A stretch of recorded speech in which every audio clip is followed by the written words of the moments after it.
Hello, Jenny. Good evening. So anyway, we Hi, finished Michael. our long procedure. Inheritance is finalised, and the idea of this quick video is just sort of we can tell other people that may be in a similar situation to yours what we did and sort of what you thought about our work. So we could just start off by telling people what what what problem were you facing when you contacted us for the first time, and how did you hear about us? How, because obviously the property was down there in Cadiz, a long way away from our office. So how did you hear about us, and how did it all sort of come by? Okay, so let's start, I suppose, with the situation. So the situation was that my English auntie, who lived in Spain, suddenly passed away. And she passed away without having a Spanish will.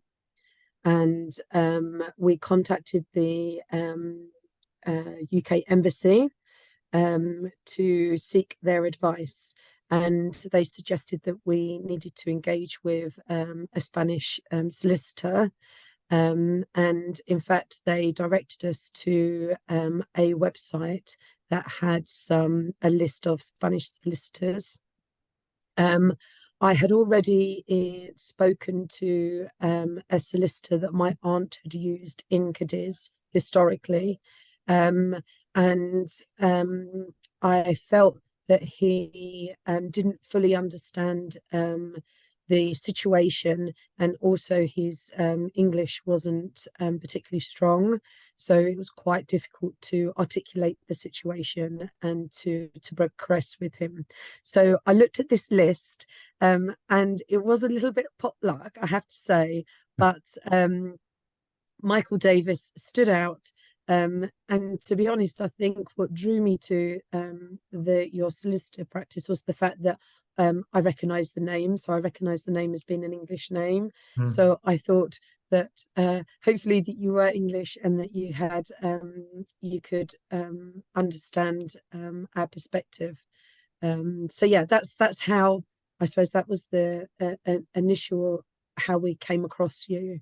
And then, to be honest, Michael, when I first contacted you and spoke about the situation, and the situation wasn't only, and you explained to me that under Spanish law, that in the event of there not being a will, that it was the only biological children or parents that could inherit. And the situation was that my auntie was a widow and she had no biological children. And my auntie's parents, one had deceased, and the other parent was in their 90s. So so quite in a situation where she couldn't pursue this independently on her own, because she didn't really understand the hows and whys. So yeah, I think that kind of added to the complexity of it, that I was dealing with the estate as power of attorney for my nan in the UK. Yeah, it's quite interesting, because when you first called, is intestate processes in Spain are always more complex than obviously inheritance cases with a will. In the case of your auntie, because she was a resident of Spain, it was Spanish succession law that had to apply. And the order here is first there's children, and as a second step, it would be parents. So it was just a bit unlucky, really, that someone that was 90 something had to end up inheriting the property in Spain.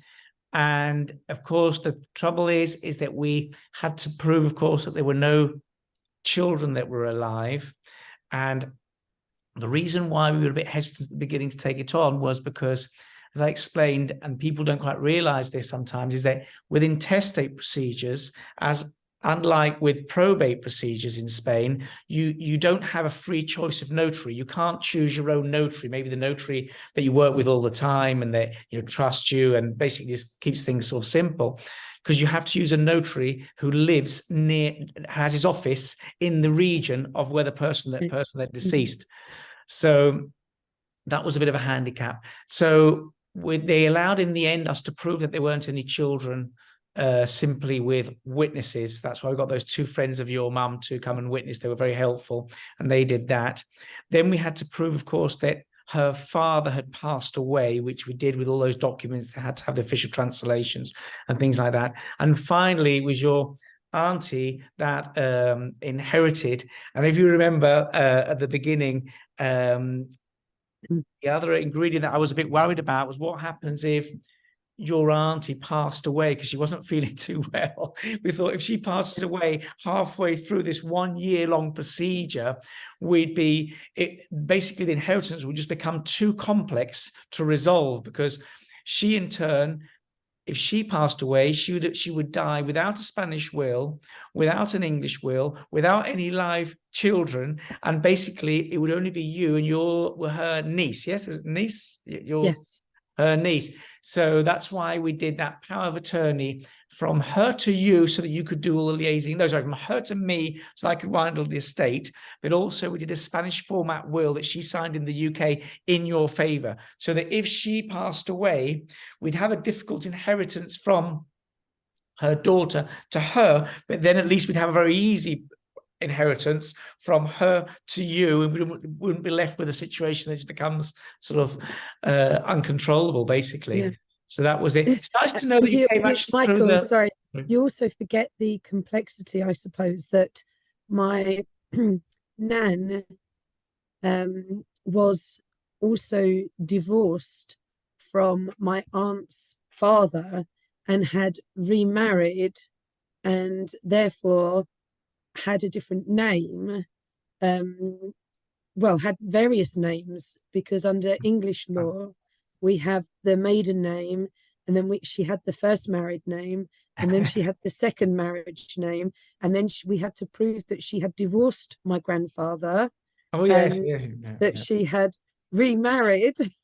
Yes, actually, I forgot that. That was where it became really interesting, and that was actually the good thing about that, is I wasn't aware of it when we started out, because otherwise I would have just thought it was just so too complex. So, but anyway, yeah, what happened with that is that we were going to use the notary, because the law says I've got to use a local notary.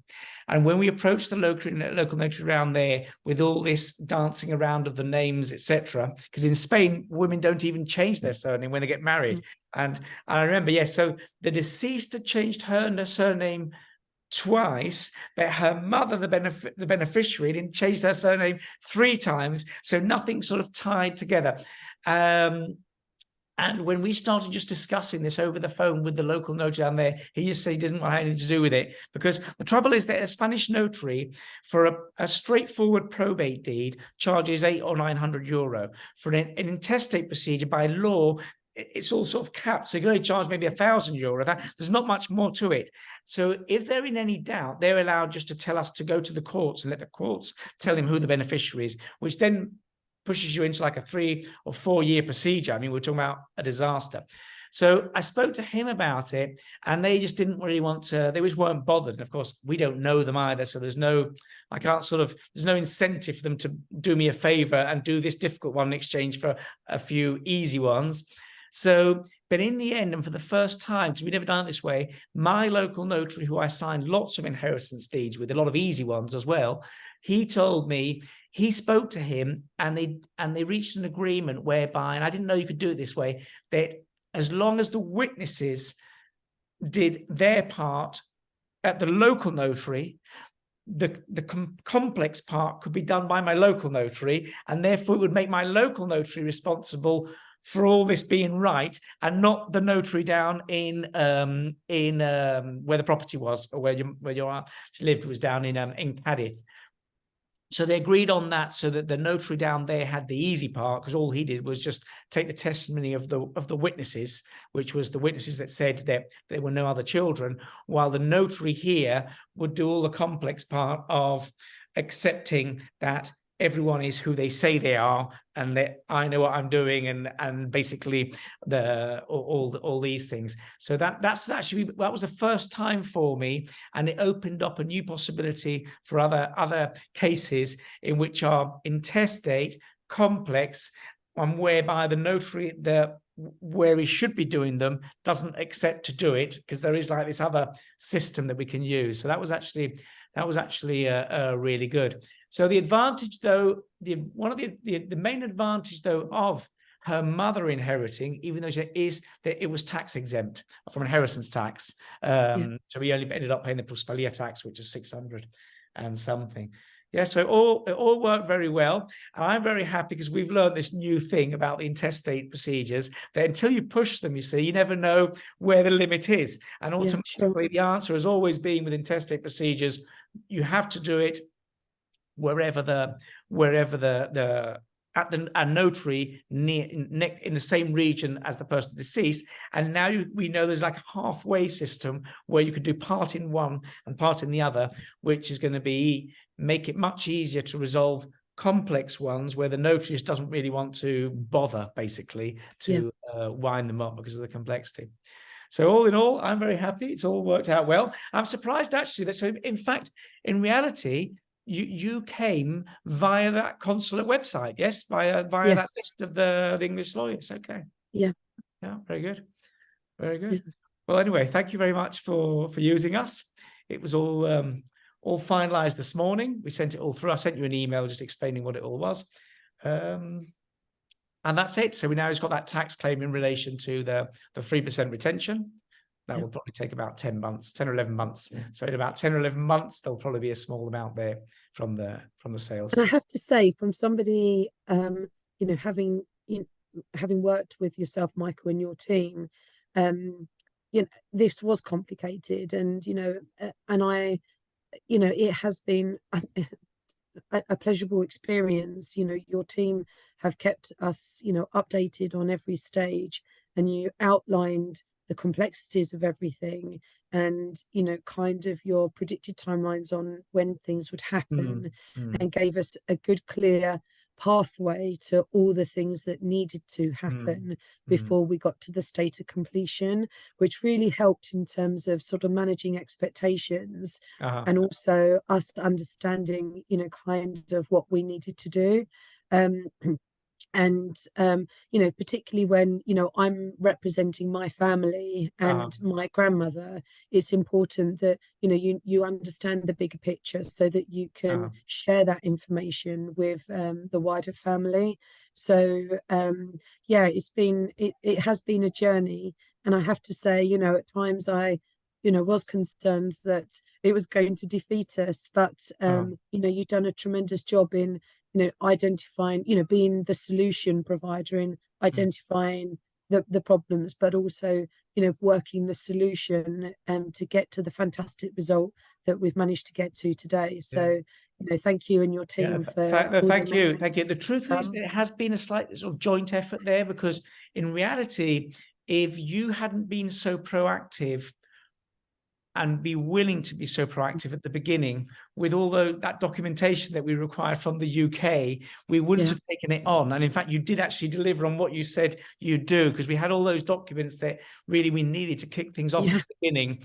And we needed to get your, you managed to get your auntie, because one of the conditions was that we wanted your auntie to sign a will before we sort of got into all the heavy work over here, because that was a big concern for me, that we go halfway through, she passes away, and basically we all end up with nothing because nobody can resolve the inheritance. So you were really quick on that. And also it's all those documents that we needed, regarding those marriage certificates, the death certificates, and all those things that that you did really, really quickly, which was good.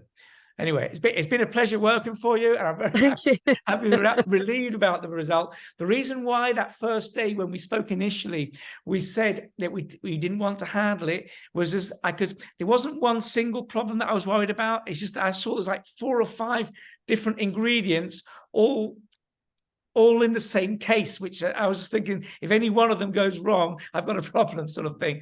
And also, what changed your mind? What was the thing that? Well, I spoke to my notary here, because what I was worried about is I couldn't see a pathway all the way to the end of it. That was my really big concern. So I thought, well, if my main problem is that I didn't have access to speak to there's only 2 notaries in that region. I didn't know either of them. There's a lot of them we do know, but those we didn't know. So there's no one I could call and sort of put him on the spot and say, if I do this, this, and this, will you accept it? There's no one I could call to ask that question. So what I did is I called my local notary here, and I said, what on earth am I going to do with this if the notary down there doesn't do it? And what he told me is that if necessary, he would find if he doesn't know one of those 2 notaries, he'll know of a notary that knows that notary, and he will vouch for me and help me explain to that notary that we need to get it done, basically. So I thought, well, because I know with my notary what I can do and what I can't do, because I know him really well. So I know what things he'll accept, what he won't accept. And I could see that it was all correct, but I was worried that even though it's all correct and I have everything correct, will the notary end up saying, I just can't be bothered, and go to court? Because if we go to court, it's just it's a different picture completely. It becomes very complicated. So that was the main thing. The fact that he told me, probably at that stage, he was already thinking in the back of his mind that he could do what he ended up suggesting later on, which was that he'd take it over and let the notary down there just do that one part, and he does the rest. But I wasn't aware that was a possibility. He just told me, well, don't worry about it. I'll speak to him and we'll work it out together. If necessary, I work it all out. I explain it all to him. He'll trust me, and then he'll do it. That's sort of how I thought it would all end up. And that's why great partnership and collaboration, I say. Yeah, because we do lots of we do. The thing is with the notaries is that they'll go the extra mile and study the complex one if in exchange you're giving them a lot of easy ones. They like the easy ones. They don't want to get just the one off that's a difficult one. They do a lot of work for relatively small amounts of money. That's their thing. Well, anyway, it's been a pleasure, Jenny. And thank you. I know you're waiting for a phone call. So anyway, thank you very much for giving this testimonial. And, no problem at all. And if you want anything in writing, I'm more than welcome. No, this is perfect. This is perfect. Thank you. Thank you very much, Jenny. Bye. You take care now. Bye-bye. Thank you too. Bye.